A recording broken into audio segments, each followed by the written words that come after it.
નમસ્કાર દર્શક મિત્રો, માયસેલ્ફ ડૉક્ટર નેહા જે પટેલ. હું એક આયુર્વેદ કન્સલ્ટન્ટ છું અને લાસ્ટ 20 વર્ષથી સુરતના કતારગામ અને સિટી લાઇટ વિસ્તારમાં આયુર્વેદ પ્રેક્ટિસ કરું છું.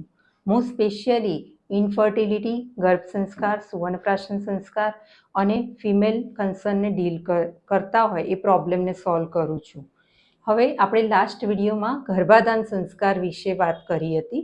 આજે આપણે ગર્ભ સંસ્કાર વિશે સમજીશું. તો લાસ્ટમાં આપણે સમજેલું કે ગર્ભાધાન થવા માટે કયા કયા પરિબળો જવાબદાર છે, જેમ કે ઋતુ, ક્ષેત્ર, અંબુ અને બીજ. અને સાથે સાથે માનસિક પરિબળ તરીકે આપણે સૌમનસ્ક વિશે સમજ્યા હતા કે ગર્ભધારણા સૌમનસ્ક્યા નામ. તો આજે આપણે તેને આગળ વધારીશું અને આગળ ગર્ભ સંસ્કાર વિશે સમજીશું કે ગર્ભ સંસ્કાર એ આયુર્વેદ શું કહે છે તેના વિશે.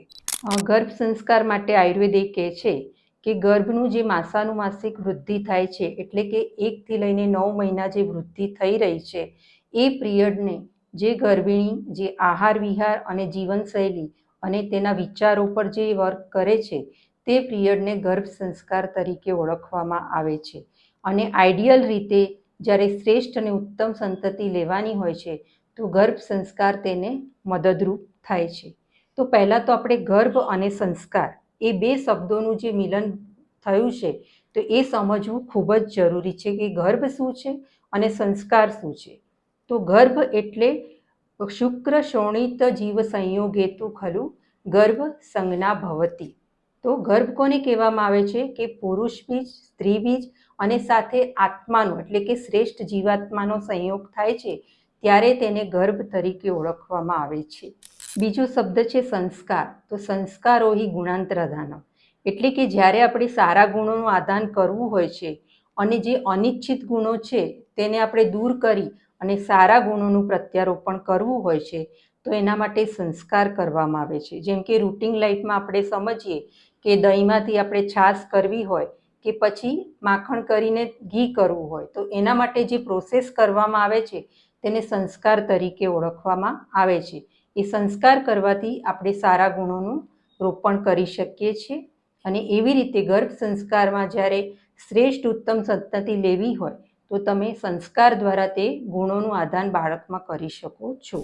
તો આપણે પ્રથમ માસ વિશે સમજીએ કે ગર્ભ સંસ્કારનો પહેલો મહિનો. તો ઘણા લોકોને આ પોઈન્ટ ઉપર કન્ફ્યુઝન હોય છે કે પ્રથમ માસ કોને ગણવું, કે પોતાની ડેટ મિસ થઈ જાય ત્યારે પ્રથમ માસ ગણવું કે જે મંથમાં પ્લાનિંગ કરે છે તેને પ્રથમ માસ ગણવું. તો હંમેશા પ્રથમ માસ એટલે કે જે મંથ પ્લાનિંગ થઈ રહ્યું છે કે કપલ જે પ્લાનિંગ પિરિયડ છે તેને પ્રથમ માસ તરીકે ઓળખવામાં આવે છે. અને ખાસ કરીને તે દિવસે સ્પેશિયલી આયુર્વેદે કીધું છે કે જો તમે ઈચ્છિત સંતતિ તરીકે પુત્ર સંતતિ ઈચ્છતા હોય તો ઋતુસ્થાના સ્ત્રી એટલે કે જે સ્ત્રીનું માસિક ધર્મથી શુદ્ધ થયેલી છે તે સ્ત્રીએ તેના માસિક ધર્મને ક્લીન કર્યા પછી જે બેકી સંખ્યાના દિવસો છે તે દિવસોમાં તેને પ્લાનિંગ કરવાનું હોય છે. તેવી જ રીતે જ્યારે પુત્રી સંતતિ જોતી હોય છે ત્યારે તેને ઓડ એટલે કે એકી સંખ્યાના દિવસોનું પ્લાનિંગ કરવાનું હોય છે જેથી તે ઉત્તમ અને શ્રેષ્ઠ ક્વોલિટીની કન્યાને જન્મ આપી શકે. પ્રથમ માસમાં સૌથી અગત્યતા આહ્વાનની છે. આહ્વાન એટલે કે તમે શ્રેષ્ઠ ઉત્તમ આત્માને આહ્વાન આપો.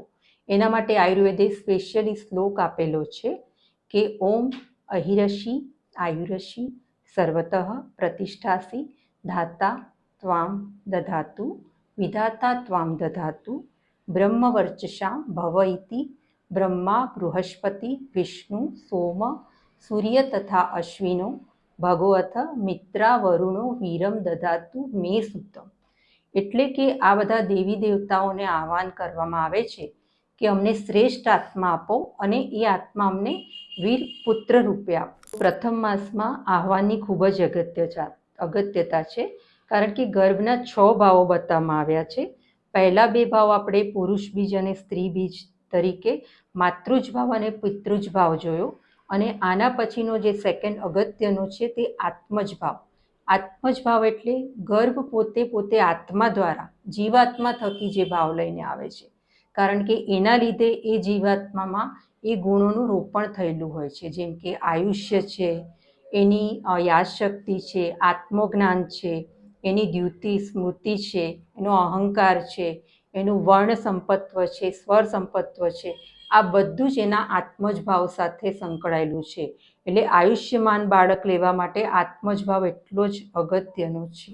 હવે પ્રથમ માસમાં ગર્ભની આકૃતિ કેવી રીતની રહેલી છે તે પણ આયુર્વેદમાં ચરક આચાર્ય કહે છે કે અવ્યક્ત પ્રથમે માસે કલલી સપ્તાંતે ભવત, એટલે કે તેનું સ્વરૂપ સપ્તાહને અંતે માત્ર કલલ સ્વરૂપે હોય છે.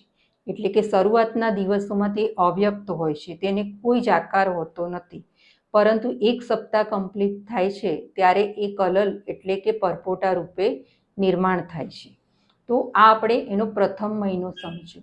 હવે પ્રથમ માસમાં ખાસ કરીને ગર્ભિણી સ્ત્રીએ શું ધ્યાન કરવાનું, અથવા તો જે કપલ પ્લાનિંગ કરી રહ્યું છે તેને ખાસ શું ધ્યાન આપવાનું છે એ પણ સમજવું ખૂબ જ જરૂરી છે.